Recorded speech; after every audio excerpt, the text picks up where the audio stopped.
Hello and welcome to Castanet's Week in Review. I'm Jen Zielinski. Our top story. Residents in Naramata were a little on edge this past Tuesday after a wildfire came too close to home. The blaze erupted around 1 p.m. along Naramata Road. Fire crews called in forestry to help with air support and an initial attack team. The fire grew to almost 3 hectares in size, and although it was about 75% contained in a matter of hours, nearby residents were very concerned. 2 o'clock, I was phoned by a neighbor that there was a fire on North Naramata Road right near my house, and the way the direction of the wind was blowing, my house was first in line. Fire crews stayed on overnight and managed to contain the fire by the next morning. It was 11 years ago that residents of Gallagher's Canyon were evacuated from their homes not once, but twice during the Okanagan Mountain Park fire. Today, no one wants to live through that again, so neighbors came together to protect their homes from a wildfire by cleaning underbrush along the greenbelt in the community.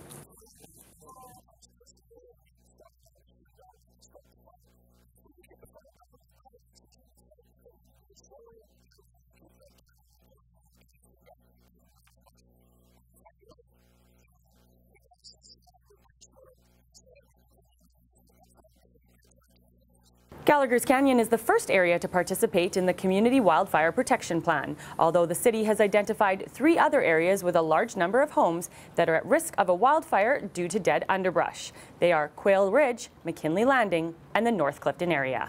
Earlier this week, we posted a story on water quality in the Okanagan. All the beaches that were tested were at a safe level for swimming, with Okanagan Lake in Penticton taking the top spot. However, a swimming advisory was posted in Risewig Regional Park and Beasley Park due to high levels of E. coli in Wood Lake. It's hard to determine how long the bacteria will stick around since we don't know what the source of the bacteria is. If the bacteria is associated with waterfowl, then it will stick around as long as the ducks are present. Interior Health reminds swimmers that Water Lake is not pristine and beach water quality can fluctuate due to a number of factors. RCMP are asking for the public's assistance after a man was killed in a hit-and-run incident on Skaha Road in Penticton. 25-year-old Scott Mashad was discovered around 4:40 a.m. on August 12th. His injuries were consistent with being struck by a vehicle. The driver responsible did not remain at the scene. Police are now looking for anyone who may have witnessed Mashad walking or who drove northbound or southbound along Skaha Road between 4 a.m. and 4:45. It's all over social media. Everyone from Bill Gates to Don Cherry have been nominated. And right here at home, community members are participating in the ALS Ice Bucket Challenge. Penticton Mayor Gary Letke and MLA Dan Ashton both poured water over their heads to raise awareness and money for a very worthwhile cause. Joe Fries from the Penticton Western News challenged me to have a bucket of ice poured over my head. I did accept that challenge, but I am also going to contribute to ALS. It's not good enough just to have ice poured over your head. It's also important to remember that this is a fundraising activity for ALS and we should all be contributing. This firefighter's helmet will be on the front counter of City Hall for the next few days, collecting money for ALS. I encourage everybody to stop by and contribute.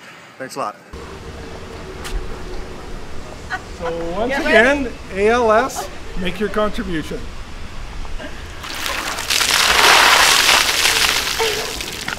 Thank you. Well, that wraps up Castanet's Week in Review. I'm Jen Zielinski. Thanks for watching. Remember to send your news tips to news@castanet.net and follow us on Twitter @CastanetNews.